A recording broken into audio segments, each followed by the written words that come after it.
வணக்கம். இப்போ மணி நைட்டு 8 மணி ஆக போகுது. நாளை காலைல 8 மணிக்கு வரைக்கும் வேலை. ஓகே, இங்கே மலேசியாவில் வந்துட்டு விரதம் இருக்கிறாங்கல்ல, அதனால் விரதம் முடிச்சு தான் சாப்பிட வருவாங்க. ஓகே, அதனால் நைட்டு தான் பிஸ்னஸ் அதிகமாக இருக்கும். ரம்ஜானுக்கு அப்புறம் டியூட்டி டைம் மாற்றுறதுக்கு உண்டான வாய்ப்புகள் இருக்குது. ஓகே, இப்போ நைட்டு 8 மணிக்கு இந்த நாள் ஆரம்பிச்சிருச்சு.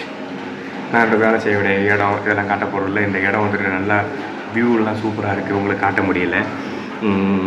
நல்லா மலைகள் இருக்குது, மலை மேடு பள்ளங்கள். இது வந்துட்டு ஒரு வில்லேஜ் டைப்பான ஏரியா. ஆனால் நல்லா இது நாங்கள் இருக்கிறது வந்துட்டு ஒரு பஸ் ஸ்டாண்டெலாம் இருக்கும்ல, அந்த கிராமங்களில் அது மாதிரியான ஒரு சூப்பரான ஒரு ஏரியாவில் நான் இருக்கிறேன். பயங்கரமான வியூ. இங்கே வந்துட்டு மலேசியர்கள், மலாய்க்காரர்கள் அவங்க வந்துட்டு தான் அதிகம் அந்த ஏரியாவில் நான் இருக்கிறேன். ஓகே, அதனால தான் நைட்டு வந்துட்டு பிஸ்னஸ் நல்லா ஓடுது. அவங்களாம் விரதம் இருப்பாங்கல்ல ரம்ஜானுக்கு. ரம்ஜான் முடிஞ்சதுக்கப்புறம் வேலை நேரம் மாற்றுறதுக்கு வாய்ப்பு இருக்குது. ஓகே நண்பர்களே, நம்மளோட கடை இதெல்லாம் நான் காட்ட போகிறதில்ல. காமிச்சா நம்மளை தேடிட்டு நம்மளை பார்க்கறதுக்கு ஆள் வரதுக்கு வாய்ப்பு இருக்குது. நம்ம இப்போ யூடியூப்பில் கொஞ்சம் நல்லா பிக்கப் ஆகிட்டோம். நம்மளுக்கு நிறைய கமெண்ட்ஸ் வருது. இப்போ நான் ஒரு புது இடத்துக்கு வந்துட்டேன். இந்த இடத்துல நான் யாருக்கும் தெரிவிக்க மாட்டேன். ஓகே, இந்த இடம் நல்லா இருக்குது. இங்கே வந்து நல்ல சம்பளம், நல்ல ரூம், நல்ல முதலாளி,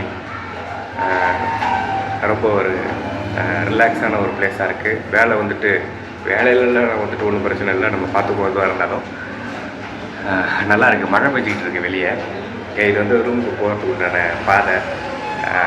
என்ட்ரன்ஸில் நிற்கிறேன். கேட்டு திறந்தால் வெளியே வந்துட்டு கடை.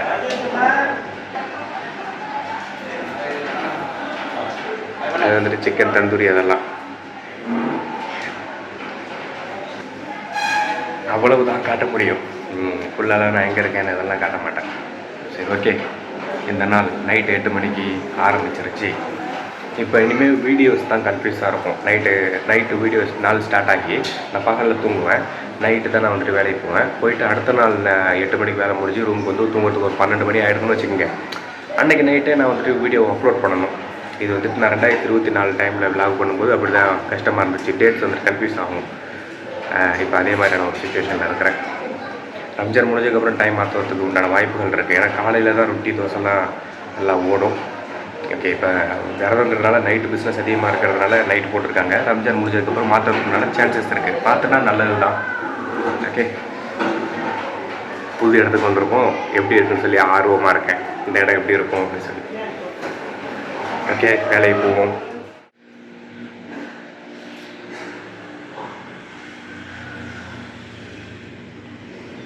மார்னிங் வியூஸ் நான் மட்டும் தான் பார்ப்பேன், உங்களுக்கு காட்ட மாட்டேன். மணி 8:39. நேற்று 8 மணிக்கு வீடியோ எடுத்துகிட்டு போனோம்னா நைட்டு. இப்போ மணி 8:39 காலையில்.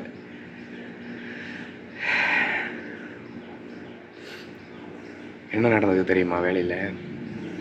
நான் ரொட்டியில் தான் திறமசாலி, கோரிங்கில் கிடையாது. கோரிங்னா இந்த ஃபாஸ்ட் ஃபுட் இருக்குல்ல, சிக்கன் ரைஸ், நூடுல்ஸ், அது மாதிரி சுனாமி மாதிரி ஆர்டரு போட்டுருவேன். எவ்வளோ ஹார்டாக இருந்தாலும் ஸ்ட்ரெயின் பண்ணி போட்டுருவேன் கஷ்டப்பட்டு. ஆனால் இந்த காய்கறி போட்டு காரம் கம்மியாக, காரம் கூட, காரம் இல்லாமல், காய்கறி கம்மியாக, இந்த காய்கறி மட்டும்தான் போட்டு அப்படின்லாம் சொல்லி ஆர்டர் வரும். அப்படிலாம் வந்துச்சு அப்படின்னா அதை வந்துட்டு அர்ஜென்ட் டைமில் மைண்டு வந்துட்டு அது திறமையாக அதில் வந்துட்டு பழக்கப்பட்டவங்க தான் அதை வந்துட்டு டக்குன்னு கால்குலேட் பண்ணி இந்த ஆர்டர் ஒன்றா போடலாம், இந்த ஆர்டர் வந்துட்டு அதில் ஞாபகம் வச்சுக்க முடியும். இங்கே எல்லாம் வாயில் தான் சொல்கிறாங்க ஆர்டர், ரிசிப்ட்டு கிடையாது, மிஷின் கிடையாது.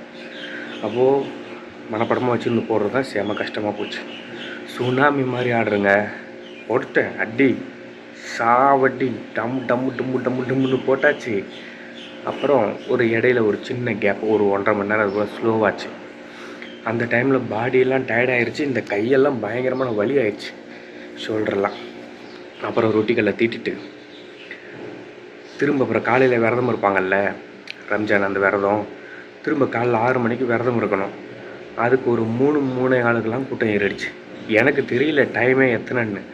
எனக்கு அப்போ தான் 2 மணி வரைக்குமே நொறுக்கி அப்போ தான் விட்டுச்சு. ஒரு 3:30 மணிக்கு மேலே தான் திரும்ப அந்த கூட்டம் வந்துச்சு. ஒரு 3:30 மணி 3:45 மேலே தான். ஓகே, அந்த ஒரு குறிப்பிட்ட ஒரு மணி நேரம் அவ்வளோதான் நான் வந்துட்டு கொஞ்சம் ரிலாக்ஸாக இருந்தேன். அப்போது உட்காரலாம் இல்லை, சரியான வலி காலெல்லாம். திடீர்னு பார்த்தா திரும்ப அடுத்த சுனாமி அட்டாக் பண்ணிடுச்சு. ரொட்டிலையும் கூட்டம் ஏறிடுச்சு, கோரிங்லேயும் கூட்டம் ஏறிடுச்சு. ஓனரோட அக்கா பையன் ஒரு பையன் இருக்கிற அப்படி சின்ன பையன்தான், சேம திறமையாக நல்லா வேலை பார்த்தாப்புல. அவர் இருந்ததுனால தான் என் பொழப்பு நீ ஓடிச்சு.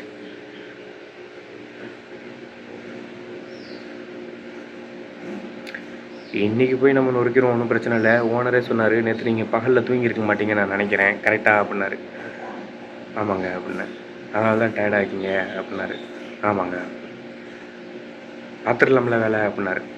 பார்த்துடலாங்க. ஓகே தானே அப்படின்னாரு. ஓகே தாங்க அப்படின்னேன். இப்போ சம்பளம் கொடுக்கும்போதும் இந்த ஏரியாவில் வேறு கடைங்க இல்லை, இருக்குது இந்த பக்கம், ஆனால் 24 hours எங்கள் கடை தான் இருக்குது. எல்லாம் தூரமாக இருக்குது. அந்த கடையெல்லாம் அடைப்பு, கடையெல்லாம் மூடி இருக்காங்க இந்த விரதம் போசானால்.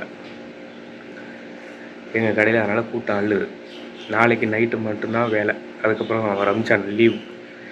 ஓகே, அதனால் கூட்டம் அள்ளுது. அப்புறம் அந்த கடையெல்லாம் திறந்ததுக்கப்புறம் வியாபாரம் பிரிஞ்சிரும் அப்படின்னு சொல்லி சொன்னார். சம்பளத்தை கையில் கொடுத்துட்டாரு. சாப்பாடு கட்டிட்டு வந்துட்டேன். இப்போ குளிச்சுட்டேன், சாப்பிட்டுட்டு இந்த வீடியோவை எடிட் பண்ணி இன்றைக்கி அப்லோட் பண்ணணும். நேற்று ஆரம்பித்து 8 மணிக்கு, இன்றைக்கி இது அடுத்த நாள் தான் 8 மணிக்கு தான் வீடியோவே முடியுது. நம்மளுக்கு நாளே முடியுது. நேற்றுக்கு உண்டான நாள் இன்றைக்கி தாங்க முடியுது. அப்போ இதை எடிட் பண்ணி ஸ்கெடியூல் பண்ணிட்டு தாங்க யூடியூப்பில் அப்லோட் பண்ணுறதுக்கு லேட் ஆகும். இதை எடிட் பண்ணி அது வந்துட்டு ரெடி ஆகிறதுக்கு லேட் ஆகும். அப்லோட் பண்ணுறதுக்கு 1 மணி நேரம் 1.5 மணி நேரம் ஆகும். அதுக்கப்புறம் அதை ஸ்கெடியூல் பண்ணணும், ஏகப்பட்ட டைம் ஆகும். ஓகே, இங்கே ஓனரு அப்படி வேலை செய்கிறாங்க. ஓனர்களே வேலை செய்கிறவங்க மாதிரி வேலை பார்க்குறாங்க. அதனால் இங்கே வந்துட்டு வேலை இடத்தில் அரசியல் அதுக்கெல்லாம் வேலை கிடையாது. ஓனர் வந்துட்டு ரொம்ப ரொம்ப தங்கமானவர். ஓனர் அப்புறம் காலையில் வந்துட்டு வேலை செய்கிறவங்க கூட சேர்ந்து வெடி வெடிச்சுக்கிட்டு இருந்தார். அவர் ரொம்ப எப்படின்னா ஓகே தான். நான் அந்த 2 வருஷம் ஒரு கடையில் வேலை பார்த்தல, அந்த ஓனருங்க மாதிரி அதில் ஒருத்தர் இருக்கிறாரு. ஒரு ஜாலியாக இருக்கக்கூடிய ஓனர் இருக்கார். அவரை மாதிரியே எங்கள் ஓனருங்க. ஓகே தான். அப்புறம் கடைசியாக வரும்போது கோரிங்லாம் வந்துட்டு நல்லா கரெக்டாக போட்டுக்குங்க. அப்போ தான் நம்ம கடைக்குன்னு, இந்த கடைக்குன்னு வந்துட்டு கோரிங் மெத்தடு வித்தியாசமாக இருக்குது, டேஸ்ட் வந்துட்டு வித்தியாசமாக இருக்குது, அதுபோல் போடணும் அப்படி சொல்லி சொல்லியிருக்காங்க.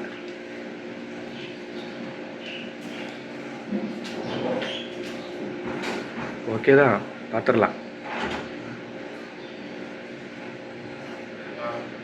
முதல் நாள், புது நாள், ரொம்ப கஷ்டமாக போச்சு. இந்த நாள் நம்ம போயிட்டு அதை சரி செஞ்சுருவோம். ஓகே, என்னை இங்கே சேர்த்து விட்ட பந்தாரி வந்துட்டு என்னை பற்றி ரொம்ப பெருமையாலாம் சொல்லியிருக்கிறாரு. ஓகே, பாதிக்கு மேலே தான் என்னால் வந்துட்டு முடியாமல் போச்சு. அதாவது இந்த காலையில் அந்த சுனாமி மாதிரி விரதம் முடியும் போது சுனாமி மாதிரி வந்து கூட்டத்தை சமாளிச்சிட்டேன்.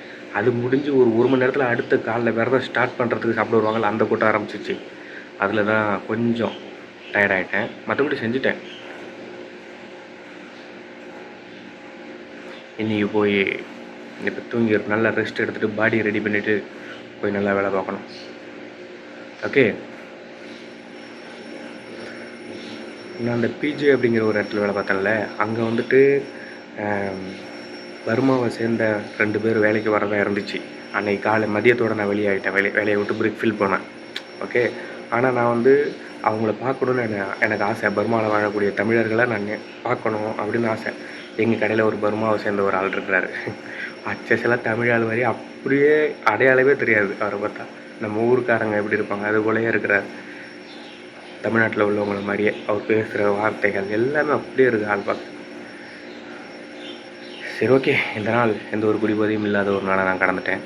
பர்மாவை சேர்ந்த ஒரு தமிழால் முதல் முறையாக வாழ்க்கையில் சந்திச்சுட்டேன் நேருக்கு நேராக. ஓகே, என்ன மாதிரி இருக்கும்னு நினைங்க. எக்காரணத்தை கொண்டு எந்த ஒரு போதை பழக்க வழக்கங்களுக்கும் அடிமையிடாதீங்க.